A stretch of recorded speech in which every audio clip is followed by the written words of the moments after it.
Welcome back, everyone. We're so glad to be back with you after a long week. Cindy, how was your week? Exhausting, difficult, but you know what? I'm so happy to be here. How was yours? Yeah, my week was equally just as long, but I'm super glad to be heading into the weekend and looking forward to some downtime. I know you and I had spent a considerable amount of time talking about some hot topic ideas that we could bring to our listeners this week for our second episode of Let Me Interrupt, a woman's perspective in today's workplace. So, Cindy, I don't know about you, but I'm really excited to talk about this topic. Do you want to tell our listeners what we're going to discuss? Yeah, if you didn't see it from the title already and are already excited, we're going to be talking about quiet quitting, a super buzz word recently. So, there's a lot of misconceptions about it, interpretations about it, and I think we're going to really drill down today as to what is it, who's doing it, and kind of going from there and maybe leaving you with some takeaways as to what to do about this and which group do you fall into. Super So excited to kick this off. mhm. I will say I was doing some research this week and found it really interesting that, quiet quitting, we've heard the term quiet quitting so much in social media over the past few months, and I didn't even realize that it was actually the term quiet quitting was coined in 2009 from where I'm coming to you from, Texas A&M, and economists at A&M coined the term quiet quitting. And so it's been around for a while. It's one's interpretation of it, but we're going to dive in. Yeah, I think, if you've been under a rock, understandable, because I was actually under that rock not too long ago and I didn't even know what it was. I think I heard it from you the first time, Melissa, and you mentioned quiet quitting, and I was just taken aback what that even meant. Does it mean people are leaving their jobs, or what it actually meant? So I did start to do a little digging around that time and stumbled on, as millions of people have, on some TikToks that kind of explored the perspective of those who are actually engaging in quiet quitting or advocating for it. So I did get that first perspective from the beginning, and it was until I was doing some more research that I noticed that there's a little bit of another narrative happening, right? That it's being seen from the employer side, and it's not such a positive narrative as some of the more mainstream TikToks that I've seen from the actual, I'll call them the worker bees, the people that are actually in these jobs and actually being affected by these conditions, resulting in some quiet quitting. I'd be interested, Cindy, in hearing what your interpretation and or definition of quiet quitting. But when I, consider quiet quitting or all the articles that I've read recently, or again, social media and the perspective that you get from seeing all the stuff in the media, to me, quiet quitting really is when an employee or anyone in the workforce just does what they are required to do within the predetermined amount of hours that they have an obligation to their employer, and stick to the tasks at hand and call it a day. Cindy, what do you think? I mean, I think that's really spot on, but I also have seen it being interpreted as the lazy employment movement, and employees who don't want to do anything more than what they're paid to do, and how that's hurting companies, how that's hurting relationships in the workplace. But ideally, it's also being seen as a disengaged, or I've seen that term around, and I know we had you'll check it in the resources below, but there's a Gallup survey that also came out and that really focused around disengagement.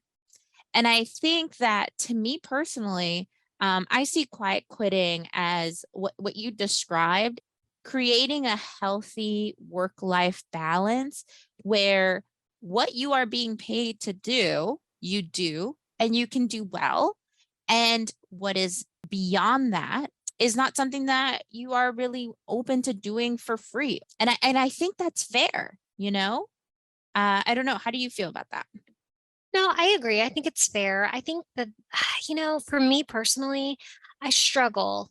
And I feel like, a lot of other folks would probably agree with me that you struggle to say no to your superior when tasks come down the line. You want to be perceived as, dedicated and a team player. But I think one has to kind of recognize and understand their bandwidth and learn to separate. And for me, I struggle with that. I will put that right out there. I struggle to be able to make that disconnect. And I also realize that's probably a a personal flaw on my own ability to switch off. But I also equate doing a good job with putting in a lot of long hours. And so finding that happy medium or healthy balance has always been a struggle, especially the higher I get within an organization and or the more responsibility, I guess you could say. Does that make sense? Yeah, that totally makes sense. And I definitely feel the same way. I think, especially during the last couple years, as many people have seen themselves switch over to a remote work environment, it's even harder to draw those boundaries because there are so many demands that are coming into play, and not just from, the standard workload that you would have had pre-COVID, but there's a shift in employment that's happening as well, where there's lots of transitions for departments, there's lots of attrition happening, and we are often left with what others are leaving behind because companies are, low on funds as far as budgets go. And we're seeing that in the healthcare system as well with our nurses and, all across the board with our retail and restaurants, where people are having to pick up the pieces through COVID and kind of fight as hard as they can to maintain their jobs because they don't want to be the next person on the chopping block. And I think that really brings in some motivation to go above and beyond, and it's expected. I think that there's a difference that we need to point out on the personal, like me as an employee being invested in my career and have passion and want to give more of myself to a job, right? Versus the employer expecting these things of me at baseline. It's not seen as a positive thing that look at, for example, Cindy, look at all the extra stuff that she's doing. That's really going above and beyond. And we're grateful for that. And we want to reward that. But the way that I'm seeing this perspective come out is that going above and beyond is where they want you to be at, or you're not a good employee, right? Right. And Cindy, you brought up a really good point on our first episode where you shared that the reality that folks spend more time at their place of employment than they often do in their personal and family lives. Could not agree more. And I just think that the term quiet quitting, just it has a negative connotation due to the word quitting. um, but I think, when people are when employees are able to step aside and realize, look, I put in a fair day's work. I'm going to switch off and do something that I enjoy, relax, decompress. They're really doing themselves a great favor in their own quality of life to make sure that they are in all actuality a better employee the next day. Burnout leads to just a whole slew of other issues, health issues and increased time off from work due to illness or just complete mental capacity to do your daily tasks. So I really do feel like being able to separate, if you want to call it quiet quitting, it does allow you that opportunity to have better quality in both work and personal life. And I see it really in the perspective of creating those healthy boundaries. Is crucial and essential. And I think the first step in kind of this pathway of the disengaged employee that I'm reading from this Gallup survey, how it's being referred to. And I think it's kind of like taking some steps into, I don't create healthy boundaries with my employer. I am expected to go above and beyond. I do that to keep my job. And then the next step is, because that, exactly what you just mentioned. All of those things that are impacting my life result in me enjoying my job less and result in me caring less. And in turn, results in disengagement and, setting up yourself to look for the next job because you just are not satisfied in your current position. Well, Cindy, I'm interested in hearing like, you're considerably younger than me. Don't tell anyone. But I'm interested in hearing from your professional experience, have you had supportive managers that have helped you separate and shown a vested interest in making sure that you can disconnect and that you can raise a red flag if you feel stressed or overwhelmed at work to the point where you would quietly quit? I definitely have had a mix of both. So I think early on, when I started my career, when I started figuring out what I wanted to do, it was a hustle. It was coming in with the expectation that there is no separation. Like, I need to push as hard as possible. And this is where the perspective of a woman comes in and the perspective of a Latino woman comes in, right? Like, I was taught very early on, you have to do double the work. And I went to an all women's college in DC, Trinity, Washington University, if anybody's listening from there. And one of the key things that I took away from there is you need to understand where you fall in the structure of this society and what it's going to take to get to the next level, to make it where others may already be at. And so when I started my career, I did not have those boundaries at all. And I saw management take advantage of that. I saw people who would see me as, that person is a worker. And just to bring in some um, like stereotypical language here, I've been referred to as I'm the Latina worker. I got that Latina spirit of that hardworking woman. And it was never because I was passionate or because it was just that mindset of if I want to have a successful life and successful being just being able to pay my bills comfortably. Like, really, I think a lot of listeners may resonate with that in the beginning. And so, no, I didn't have that support system. I even took on additional jobs when I was selling wedding dresses in the retail space. There were times where they would come up to you and say, "We're in our busy time. You can't have any vacation for the next 3 to 4 months. There is no time off request approved." I mean, there were times I was brought to tears because I had to miss out on family events. And I had received this one was, and I'll just share this very quickly. I had received funding for a research project to go present in Philly. And I was really excited about that, but that meant I had to travel. I'm in Maryland. And I submitted my request and it was denied. And I really had to think about, do I need to quit this job or not go to this opportunity that's for my personal well-being and for my personal life and for my personal growth? And I understand that at the time those managers were also under pressure, and not really thinking about me and my personal growth and all my, ambitions.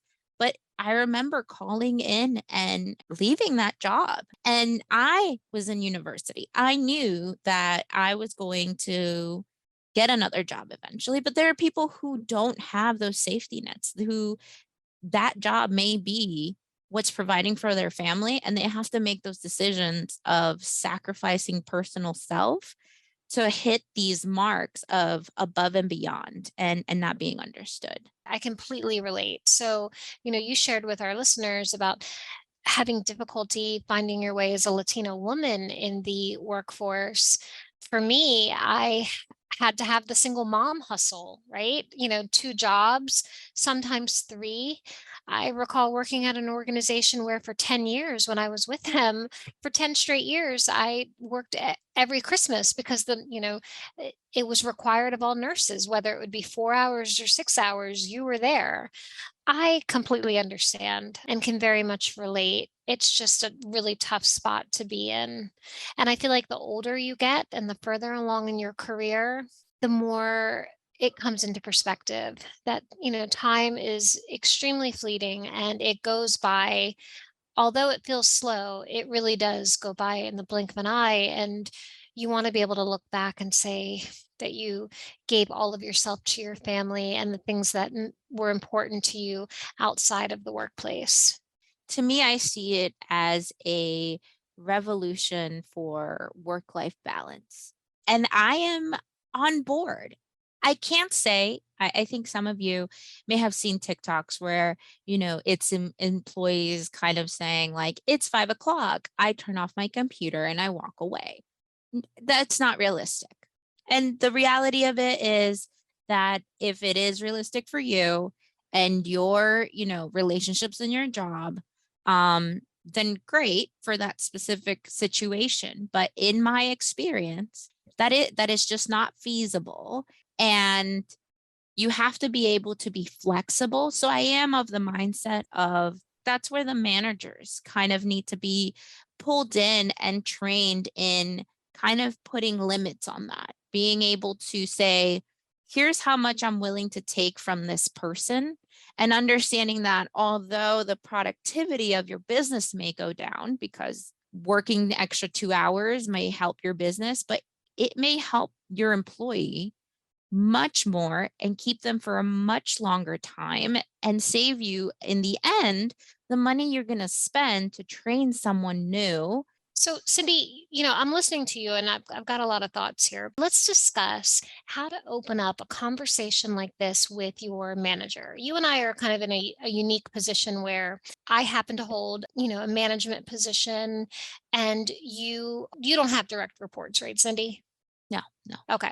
So obviously I have a higher level echelon, manager above me. How do you go to your manager and have conversations like this? A great question. I think it depends on your relationship. So right now I have a great relationship with my manager that I can be a little bit more blunt, right? But thinking about just someone I may not be as comfortable with, I think the first things that I would bring up is what value I've brought to my place of employment, right? Within the scope of those hours that I am paid for. And think about talking about yourself in the context of the position that you are filling. And so rather than putting a hard stop on, here's how much you pay me to do, and I'll just make an example. You pay me to make shoes. I'm not going to make socks. You don't pay me to make socks, so I'm just going to make shoes. Done. Conversation over. That's not going to work. You're going to be seen as someone who's not willing to go in and grow with the company. I think the conversation changes to, here's what I've done in the creation of shoes, and this is what you pay me to do. And you've asked me in the past to make, socks, and I've done that well.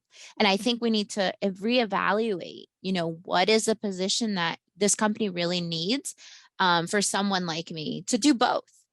Because in that way, it opens up a dialogue. And even if that person doesn't have the budget, doesn't have the ability to expand your position, it at least opens the door for that conversation to happen and a negotiation to happen, or even just bring to light, we need to reconsider what it is that you're paying me to do and what it is that you're asking me to do. So I find that really interesting. So I'm glad that you feel like you can go to your frontline manager and have those discussions. I do as well. I don't think I've been in the position in my current role that I've been put in the situation where I feel like I would actually have to go and sit down and have that hard discussion. I honestly feel like the hard discussion needs to start with myself. It's my own internal pressures that I feel that I'm putting on myself to be seen as one that's checking off those check boxes and hitting the targets. But honestly, when I sit down and really evaluate where these targets come from, I think they're self-inflicted. For me, I truly do. I feel that my director is supportive, and just from the questions that are asked of me when I have the opportunity to meet with my director. So I feel confident and comfortable in knowing that I genuinely feel supported. But I also know at the end of the day, there's a job that needs to be done, and there's just not enough hours in the day to do it. I love that you said that because I have been thinking about, I'm a big picture person. I love to take things and look at them on a wider scope. And I've been thinking about, how do you solve a problem like this? And I'm saying the problem is not the quiet quitting, just if you have not caught on yet, but the problem is not having those boundaries and the expectations and the negativity that comes as you set those boundaries, right? And so I in my mind, I think about, well, if we don't impose limits on ourselves, we are hurting our colleagues. We are hurting the other people that are feeling that pressure. When you tell yourself, I need to do this, I need to invest and put in, these extra hours and do above and beyond and not value myself, not value that additional work, right? Let's think about, what are you giving up to do this? What am I giving up at 7 p.m. on a Wednesday afternoon to make sure a deliverable is met? I'm giving up the time with my husband. I'm giving up the time that I get to hug my son. I'm giving up the, maybe he'll say another word, but guess what? I won't be there because I'm sitting here looking at my computer, trying to give more and more of myself so that I can feel like I'm meeting the goals that I'm setting, right? For myself and that my company is setting for me. But as I do that and I don't set those boundaries, my employer sees that as the expectation for not just me, but because I can do it. She's done it. She's done it for weeks. She's done it for months. What's the problem now? But also for someone else in that company because they're used to getting that. So now they're going to expect it from new employees, from other employees. And so when someone puts those boundaries and raises a flag, it's not seen as, hey, this person has a life and they're valuing their time, but it's seen as a rebellion. And I think that's really important as a takeaway from this conversation, is that it's not just for you, but it's also for those that you work with when you draw those boundaries and make that space for yourself.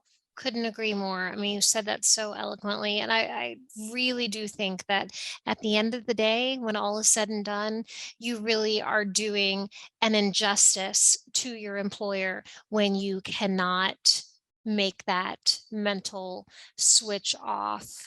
Because I just feel like you ultimately aren't your best version of yourself. You're not the best Cindy when you're tired or when you've, been looking at the computer screen till 10 o'clock at night.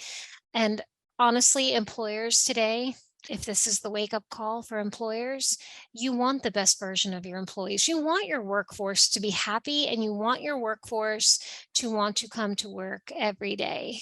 You want to be viewed as the employer of choice by allowing your managers the applicable training to support their employees and offer an environment where employees feel comfortable to come to them and speak up, and just have the culture of it being okay to say, I can't fit in anything more in my day unless it means that I'm working an extra 2 to 3 hours tonight. That I just can't needs to be enough. Like, it needs to be recognized as enough, and the stigma of she's not part of the team, or he's not part of the team, or they're not in line with what we're trying to do. That stigma just needs to go away. So something that I have instituted into my own interview style, I don't think I've ever been asked in like 22, 23 years of working within the workforce. I don't think an employer has ever asked me, what do I do in my downtime to disconnect? I have recently started asking potential candidates that question because I genuinely am interested in knowing what they do to disconnect. The employees that I have reporting to me, I make sure that I tell them and encourage them, hey, don't get on the computer this weekend. Hey, let me know how I can lighten your load. Even if it's something that I'm not familiar with, hey, teach me so I can take this off of your plate. Or I'm huge on saying, thank you. couldn't do this without you. And I'm not just saying it for lip service, like I genuinely mean it. And, I try to make that connection with any employee that I happen to manage. Great. Thank you. But I did want to just kind of trail back a little bit. You mentioned, going through the struggle of being a single mom and managing multiple jobs and things like that. But as a single mom, I mean, how did you manage? How did you manage creating separation? Cindy, that's a great question. I think the best way that I can answer that is there was no one other than me to make sure that the bills got paid, the roof stayed over our head, and that ultimately there was a car to get into and shuffle my son back and forth to school. So ultimately, the hustle and the grind and that work ethic was ingrained into me early on, especially when I became a single mom, because there was no one else, right? So at the end of the day, who are you going to count on, and who is your child going to count on other than you? So my son grew up with the understanding that there was a lot of shuffling back and forth, and a lot of missed opportunities to sit at those extramural activities and events, and it's just when I look back. I feel sad and I feel disheartened, but I also look to the future, and there are so many other like future milestones for my son who's heading to college himself, to say, okay, I have the ability now to not have to rely on multiple jobs, and have the ability to make that healthy switch off, so that way I can help facilitate him in his second half of his life, if that makes sense. That absolutely makes sense. That's really good to hear your perspective and really good to hear in relation to this, the sacrifices that you had to make and reflect on today. So we definitely want you to walk away with some gems from this conversation. Maybe we start, we did a lot of discussion around the employee, but maybe we do some takeaways towards managers. Maybe we go back and forth. Let me kick us off. How about managers set the example? Set the example. Like, set the example. Be the example to your workforce, whether you're managing a team of 1 to 100. Okay, great. Yeah. I definitely agree. That's the top one. I think we can pin that as number one. And I think the other thing that I came to mind is validate your employees' perspectives and feelings. So if your employees are calling it quiet quitting, then be on board. Be on board with that term. What does that mean for them? Open up the door for that conversation. Yeah, and the last big one that I think is so simple, and it takes the least amount of time but can have the biggest rewards. Are you sitting down, Cindy? Are you ready for I this? am sitting down. Check in. Just check in, touch base. Even if it's been a couple days, check in with your employee. Hey, how's it going? Make a personal connection. Hey, how's it going? What's going on, at home? Anything interesting going on? Make that connection. Check in with your employee. What can I do to help you? Oh my gosh. I had to lean back a little because you just hit it on the head. Every manager that I've had that we have a close relationship with has done that, has cared, has asked me about my life, and not in a disingenuine way, but has asked me, like, what do you do in your spare time? And if I say, oh, I have this thing online, oh, send me the link, right? Just that, even if you don't look at it, even if you don't have the bandwidth or time, we hope that you do. But I have always felt so touched with that follow up, oh, that genuine interest. And it's made me feel more committed. So I, I love that one as a closing takeaway, unless you have any others, because I ran out Well, of ideas. I think, for Friday, I think my brain's working in overload. But the one thing that I want to say is, no matter whether you are listening to this podcast as the employee that may be in, my shoes or Cindy's shoes or our prior shoes, whether you worked for a shoe company that didn't make socks, or whatever your situation may be, whether you're the employee or the boss. We hope that like we have shared, like Cindy said, some gems and some tidbits from like our perspective and what we've experienced, and hopefully something will resonate with you. So I thought this was great. What a great topic. Something that's super relevant and pressing, and you can relate, I can relate, and I guarantee you our listeners can relate. So, Cindy, this was great and awesome. I look forward to our next podcast together. I don't know, Cindy, should we let the cat out of the bag a little bit on our upcoming episodes, or what do you think? Only if they promise to share this podcast with your coworkers, with your family, with your neighbor. Only if you make that promise, and we'll take a second for you to promise that out loud, and then I think we should. Okay. All right. Well, because I've heard so many I promise to shares, I will just go ahead and let a little cat slip out of the bag with what we have coming down the pike. I will just share with you that we have secured some really amazing speakers in the areas of women in finance, leading women in the healthcare sector, and even mental health. Like Cindy and I have been talking about our lineup, and it's really exciting. It's truly exciting, what's coming down through this podcast, and we want to hear from you. What do you want to hear about? What discussions do you want us to have? And this can be with each other if you liked our podcast today, but we also are incorporating having guests. So, what guests might interest you? What, as a woman in the workplace, piques your interest? And you can share that with us. We have an email down in the description below, and you can just submit your ideas or your feedback, and we are more than happy to read it and hopefully maybe touch on those ideas, topics, and comments on the next one. Well, as always, Cindy, this was great. Great conversation. We hope you enjoyed it. And until next time, we'll see you on the next episode.